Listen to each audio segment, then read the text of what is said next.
Aisha Tsamiya dai ta dawo fim saboda shirin fim ɗin Salma mai dogon zango. Bayan aure da ta yi ƙiba sosai, ta yi kumari masha Allah abin da ake buƙata kenan ga kowace 'ya na mace a gidan mijinta sai ta samu nutsuwa.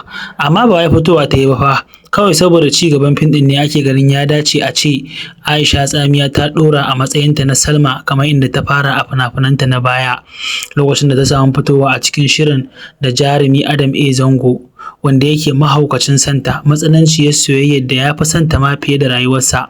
Soyayyar da yake yi mata ya yi aure amma ya kasa nutsuwa saboda yana ganin ita ta fi masa madadin matar da ya aura. Aisha Tsamiya ta taka muhimmiyar rawar gani a cikin fim ɗin, duk da kasancewar tsohon shiri ne da zai wahala a ce 'yan wasan yanzu da kuma yaran da suke kallon shirin fina-finai series sun kalli fim ɗin a yanzu, tunda dai tsohon fim ne da yake tun lokacin da aka ɗan yi shi amma daɗin ba can da jimawa ba. To yana da kyau a ce in an sabunta shi sannan za a tsaya a kalle shi a matsayin dogon series. Tun a wancan lokacin ma da aka yi fim ɗin dama bai je ƙarshe ba, saboda fim ɗin ƙarshensa ma'anar ba ta yi kyau ba. Bari mu sake maimaita muku labarin fim ɗin domin wanda ba su samu kallon sa a wannan shekaru na yanzu ba, saɓanin yawancin wanda suke kallon series na yanzu mata ne kuma sannan yara ne, bai zama lallai a ce sun kalli shirin fim ɗin Salma ba.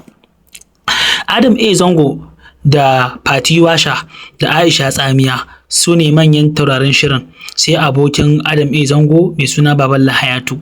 A inda shirin fim ɗin yake, Adam A. Zango mahaifinsa da mahaifiyarsa sun rasu, an danka shi a hannun kawunsa wanda yake kula da shi, tare da dukiyar Adam A. Zango da aka ba kawunsa idan Adam A. Zango ya girma a bashi. Adam A. Zango ya tashi tare a gida ɗaya da shi da wata yarinya mai suna Salma, wanda ita ce Aisha Tsamiya.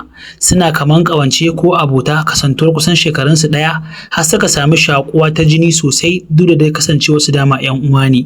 Da suka sami shaƙuwa ta jini tun suna yara, soyayya ta shiga tsakaninsu matsananciya. Salma ta kasance tana son Adam A. Zango amma kuma tana son addinin ta fiye da komai a duniya. Da irin wannan hali, Adam A. Zango ya ji yana son ta, domin ba ta bari ya aikata abin da yake ba daidai ba. Hatta da asuba ita take zuwa cikin ɗakinsa ta tashe shi idan yana bacci. Idan ko zai aikata abin da ba daidai ba tana tunasar da shi addu'ar fita da kuma addu'ar shigowa gida, sannan da addu'ar neman tsari daga mungwayen mutane da mungwayen abu. Aisha Tsamiya mai suna Salma mace ce mai kunya a cikin shirin fim ɗin, wanda ko aikenta shago aka yi in ta ga da maza a gun ba ta iya samu ta shiga, sai ta jira wa'yannan mazan sun fice daga cikin shagon tukun take zuwa ta sayi abu. A cikin fim ɗin an nuna tsananin addini da Aisha Tsamiya take da shi, wanda hakan ya shafi Adam A. Zango, shi ma ya ji yana da tsananin addini saboda ita ta zame masa tamkar malama, ta zame masa tamkar uwa, ta zame masa tamkar uba. An yanke ranar aurensu da shi da ita, amma kwatsam sai ta ce za ta yi tafiya zuwa Sokoto domin ta je ta kai sakon invitation na ƙawayenta da suka yi makarantar higher institution tare. Adam A. Zango tun ranar da za ta tafi da ya kwanta bacci sai ya mafarki ta yi hatsari mota ta bige ta. Adam A. Zango sai ya ce mata kada ta yi wannan tafiyar, ta zauna a gida ba sai ta tafi ba, amma ta nuna masa cewa a'a sai ta tafi fa. Ita ta bari a zo weekend kafin nan lokacin baya gun aiki sai ya kai ta a motarsa, amma ta ce ita dai a'a hakan ma ba ta so, kawai ita dai za ta hau motar haya ta tafi. Tafiyar take da wuya, Adam A. Zango suka samu labarin Salma wato Aisha Tsamiya ta yi hatsari, kuma sannan a hatsarin da ta yi ta mutu. Adam A. Zango ya kasa jurar rashinta, bayan an kawo ta ya yi kuka iya kuka domin ba iya soyayya ba ce, tamkar malama ce a gare shi kuma tamkar uwa tamkar uba haka take a gunsa. Ya yi matsananciyar kukan da ya kulle zuciyarsa, ya ƙi yadda ya ƙara soyayya a karo na biyu saboda ya rasa wanda yake mungun so sosai da sosai. Bayan ya kulle zuciyarsa duk macen da ta zo ya ƙi ba ta dama. Akwai ta ƙanwar Aisha Tsamiyan wato ƙanwar Salma, ta je ita ma tana son Adam A. Zango bayan mutuwar Salma wato yayarta, amma Adam A. Zango ya kulle zuciyarsa saboda ya ce da ita kadai yake so yi soyayya.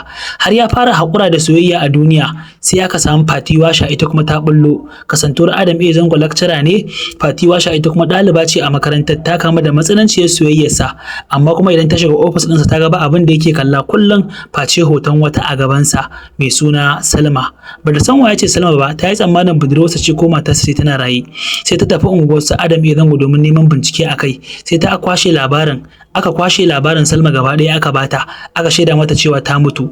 Tun daga ranar Fati Washa ita ma ta ƙudiri aniyar canjawa daga inda take zuwa siffa irin ta Salma, hatta sanya gilas ɗinta gaba ɗaya irin na Salma take yi da duk wasu abubuwanta. Daga lokacin ta ƙara koma cikin makarantar ta je zuwa ofis ɗin Adam A. Zango. Adam A. Zango da ganinta da irin shigar Salma sai ya ji ta burge shi. Idan ga bibiyar ta a hankali ƙasa-ƙasa ba tare da ta sani ba, ya gano mai tsananin addini ce. har akwai ta ƙawar Fati Washan da take cewa Fati Washan take ce mata ki daina irin wannan abubuwan da kike, take cewa ita ba tana yin wannan abin ne ba wai saboda Salma ba, ita ta kamu da soyayyar Adam A Zango ne saboda tana son sa, kuma sannan ta yi irin wannan kwaikwayon shigan ne tsakani da Allah saboda ta gano mata masu hali irin na Salma sun fi samun karɓuwa a gun mazajen su. Tun daga nan soyayya ta kullu tsakanin Adam A Zango da kuma Fati Washa, amma duk da haka dai ya fi son Salma a cikin ransa, har aka zo aka ɗaura aure tsakanin su. Hankalinsa bai karkata 100% akan Fati Washa ba, ina kan Salma. Fati Washa har ta fara kunci take kaiwa togaciya da ƙarar gidansu ko hankalinsa zai dawo kanta, amma Fati Washa bata cimma abin da take so ba domin still da ya fi son Salma akan Fati Washa. To fin din ma'anarsa bata je ƙarshe ba a wancan lokacin sai aka yanke. Duk ana nuna cewa ma Salma dai ba mutuwa ta yi ba, ta dawo tana nan, amma ma'anar bata bayyana inda ake bukata sosai ba. To shi yasa ake ganin series ne idace da fin din inda za a ƙara faɗaɗa labarin ta yadda mutane za su kalle cikin ƙawa, domin fin din ya samu karɓuwa a wancan lokacin na baya. Kuma in dai mutane suka kalli wannan fin din ne halin yanzu Salman, to tabbas za su yi mamaki sosai inda fin din zai karɓu, domin fin ne mai soyayya mai ɗauke da darasi, za a maida shi kuma series cikin yalwa da ƙawa. Manya-manyan jaruman cikin fim sun hada da Fati Washa da Adam A Zango da kuma Aisha Tsamiya, wanda Aisha Tsamiya ta yi aure tana gidan mijinta, kuma kamanninta ma sun canja har na Adam A Zango har na ita ma kanta Fati Washan, amma a haka dai ake ganin za a yi shi wannan shirin fim din. Ya kuke gani? Ku yi mana subscribe idan kuna neman fim din a dinga kawo muku shi akai-akai, wato shirin fim din Salma mai dogon zango wanda yake cike da matukar burgewa, wani ban sha'awa fiye da tunanin mai tunani. To idan kuka yi subscribe a nan tashar din, za a dinga kawo muku wasu fina-finan manya-manya na Kannywood. Muna fatan kun ji daɗin inda muka kawo wannan bayani akan shirin fim ɗin Salma Bankwana, Salma Return da zai dawo series. Ku yi mana subscribe dai kaman kullum. Mun gode da inda kuke ba mu aron kunnuwanku muke kawo muku labaran mu masu daɗi.